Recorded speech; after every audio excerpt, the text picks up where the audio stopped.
Welcome back to the Home Slice, my friends.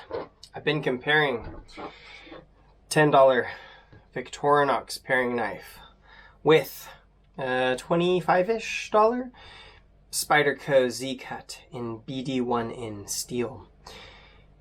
I've also been systematically working through some unboxing and reviews of Spyderco's sharpeners. This is the Gauntlet Premium. Now the Gauntlet Premium comes with these white ceramic rods, which are very fine, very nice. Got some awesome working edges off of them last time. And it also comes with these gritty CBN rods. Now, on the Spyderco forums, I've had some friends that have had good experiences doing my sharpening method. It's called dual grit, coarse on one side of the edge, fine on the other, with their Spyderco sharpeners. So I'm going to take the Gauntlet today and leave this CBN stone on this side and leave the fine stone on the other side, though I'll flip it around for a fresh edge, fresh side. And I'm going to try to make a dual grit edge. We'll sharpen it and then we'll take a look at both the edges in a microscope, and then we'll cut up a big fat 40mm rope and cut up a dual ply cardboard box 5 times, and then we'll see how the edge retention is doing, or the edge sharpness is doing after that. So far, the Spyderco Z-Cut has taken all the metals. The last test was a little bit closer, but it was about 40 grams less on the best machine. So anyway, I won't take a best measurement to start these because I just did. I'm filming right on the tail end of the other test, but I can tell you that right now at this moment going into the sharpening, the Victorinox is at 391 bes, right in the middle of the edge, and the Spyderco Z-Cut is at 353. The first thing I'm going to do in honor of Cliff Stamp is de-stress the edge. If you guys don't do this, this could be a little boost in your sharpening effectiveness, but you can take totally perpendicular to the stone and scrape that edge off. Probably do it on a fine stone so you don't create tons and tons of work of redoing getting back to that edge, but it's a way that you can remove all of the fatigued steel from the edge of the knife. So let's do this thing and let's see how we go. It should be noted that my dual grit sharpening method, you go edge trailing, and that is what creates a lot of the positive effect. I probably will go edge leading for like 10 strokes and then test the best, and then come back and go edge trailing for a lot of strokes, maybe like 30, and then compare the two numbers and see which one seems to produce the keener edge. So buckle up, friends.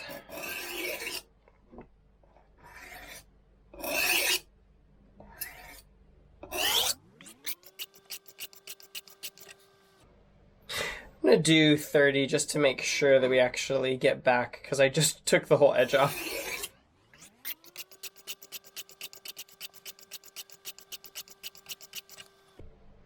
Gotta love a dual grit edge. All right.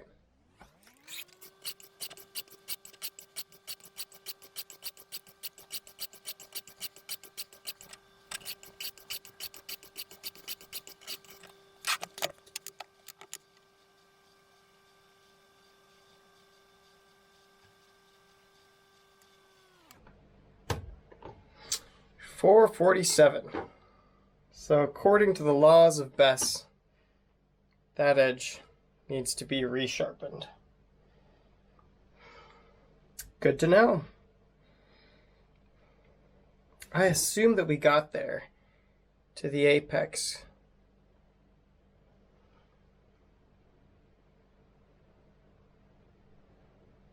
Because I can feel some aggressive structures there. We'll see what the Z-Cut says, but I think that it's just a testament that dual grit sharpening is best done in the reverse. The apex needs to be sort of drawn out, and Going edge leading just crashes you into those coarse bits of CBN, which is a pretty good way to wreck your edge.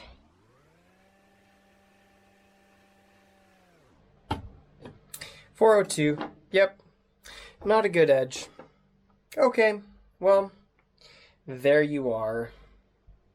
Now, I say not a good edge, but I mean, who knows?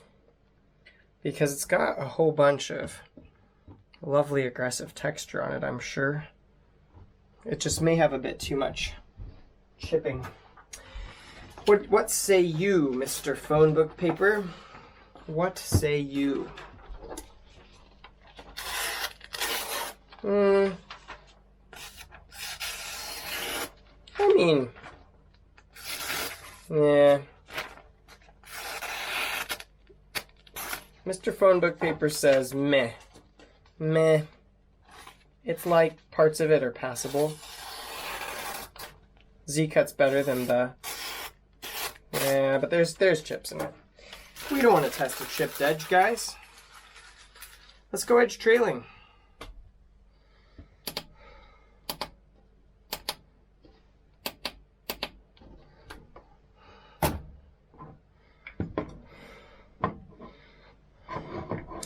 I'm gonna create a big burr on the CBN side and just make sure that we've got to the apex and then scrape it off, edge leading on this side, and then we'll carry on from there. So.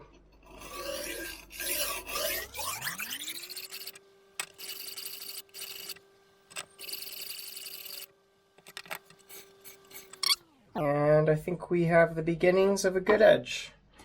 Do the same to the Victorinox.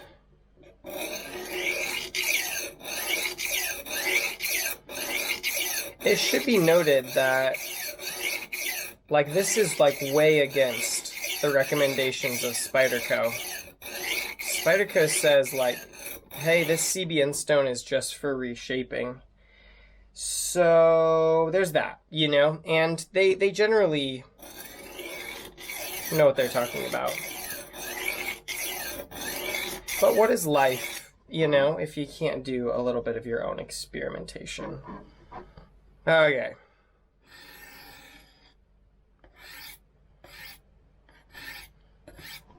All right. We've raised a burr confidently on both knives. And we have zipped it off with the corner of a ceramic stone. Now we'll do 30 edge trailing strokes and we'll see where that leaves us.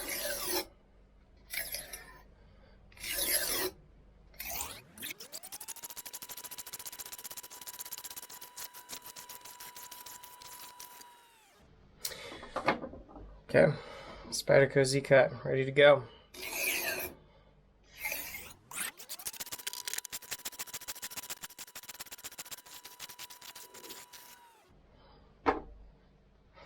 Okay, now these, I have no doubt, will need some stropping. So, I'll probably hit them on chromium oxide. About 10 strokes, trying not to overdo it on the angle.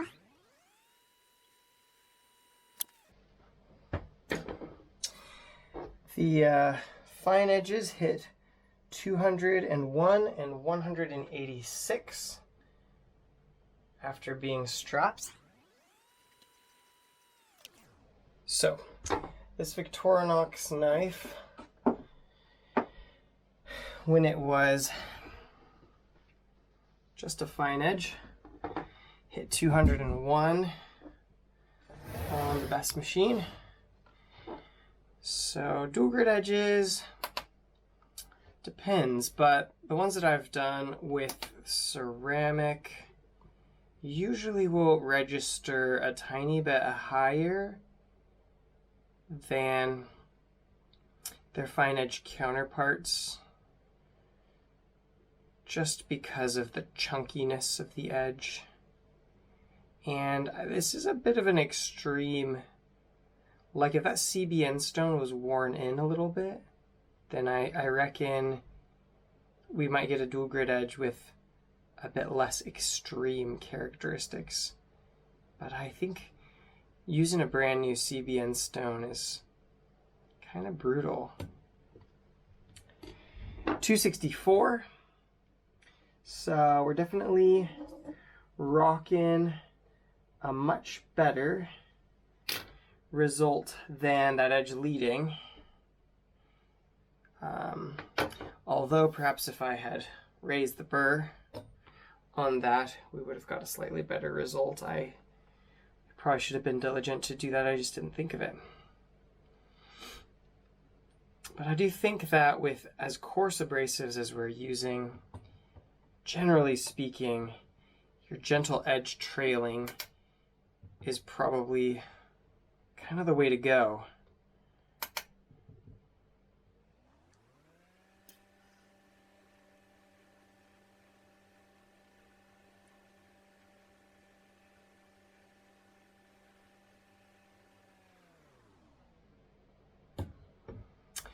.332 on the BD1N, which is not the best dual grit edge that I have ever created, but sometimes those chunky boys, they make it through that rope so easily. We'll see how it goes. I'm gonna pop over to the Microscope to check out those respective edges and see if I can get a handle on how much edge bend we've got going on and what the characteristics of those are.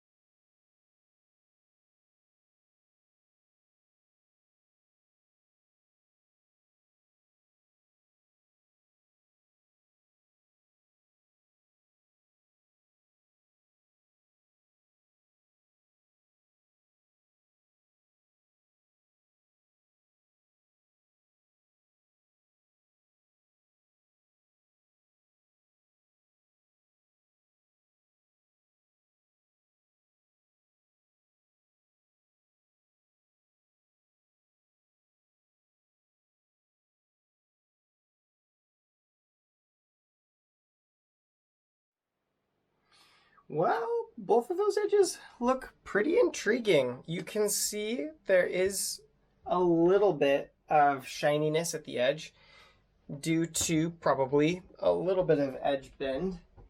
There's amazing texture, which is evident. I'm excited to cut that rope and see how easy it is. And both of the edges have, you know, a couple kind of visible chips, but nothing beyond the scope of what I would say would affect a working edge. Here, before we do this, why don't we consult the phone book again. Let's see how we're doing now. Straight cuts, no problem. Very smooth. Cursive cuts are good.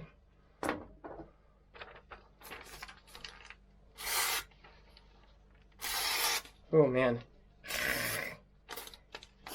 It hisses at you. It's just an aggressive old edge, isn't it? Straight cut's good with Victorinox. Oh wow, cursive cuts a breeze.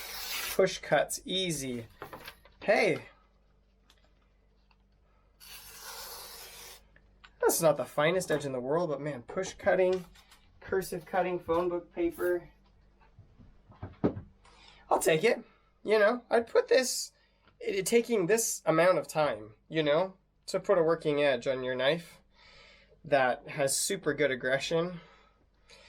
I think that's pretty cool. What do we got first? Yeah, okay, we'll do Victorinox first. Here we go.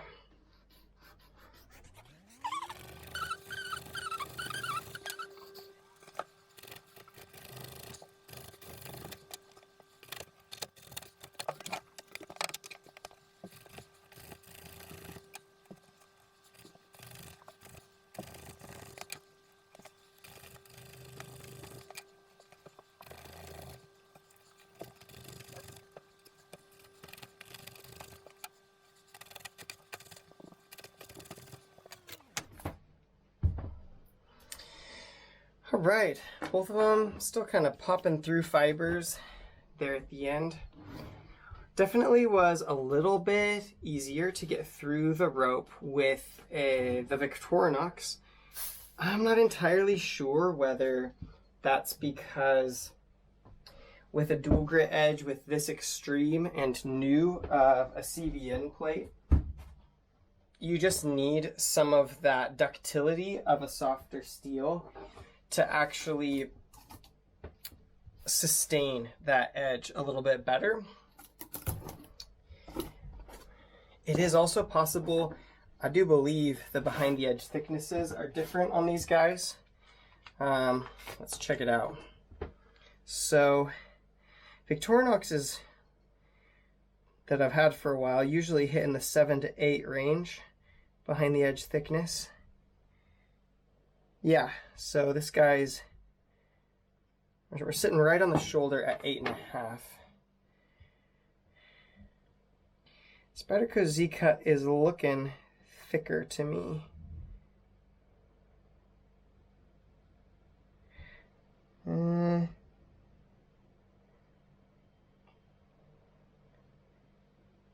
Yeah, 8.5 thousandths of an inch to right about 15.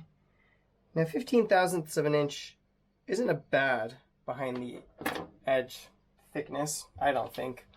But you definitely do feel the difference, especially when the rope thins out, you just pop through the fibers because the edges are still there on both of them. But when you're trying to plow through the bulk of the rope, it is a little bit harder with the Z-Cut. Okay, 5 cuts each. Let's microscope these guys.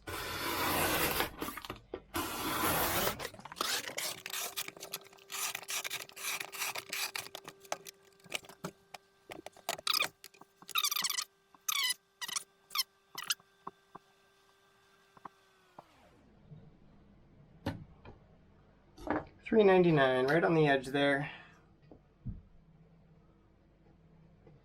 So after the fine edge, it was at $3.91. So very similar in the end. The fine edge started a little bit lower at $2.01, but it gained to about the same level within 8 grams. So we'll check that out in the microscope, but kind of looks like similar keenness is retained whether you go dual grit or fine. I do think that the cardboard cut and the rope cut were both easier. Like I could feel that I had to exert a little bit less pressure to get through things with that chunky dual grit edge. Spyderco Z-Cut BD1N dual grit. How do we do? This guy started at 332.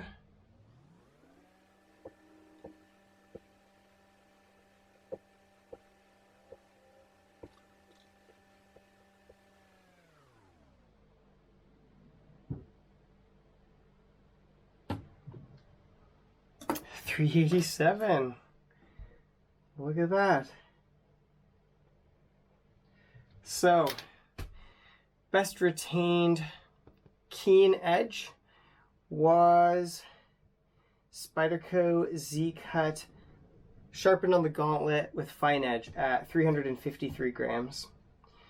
The lowest amount of edge loss though is Spyderco Z-Cut dual grit, which only lost about 50 grams or so, as opposed to the other edges which lost 100, 111, and 135.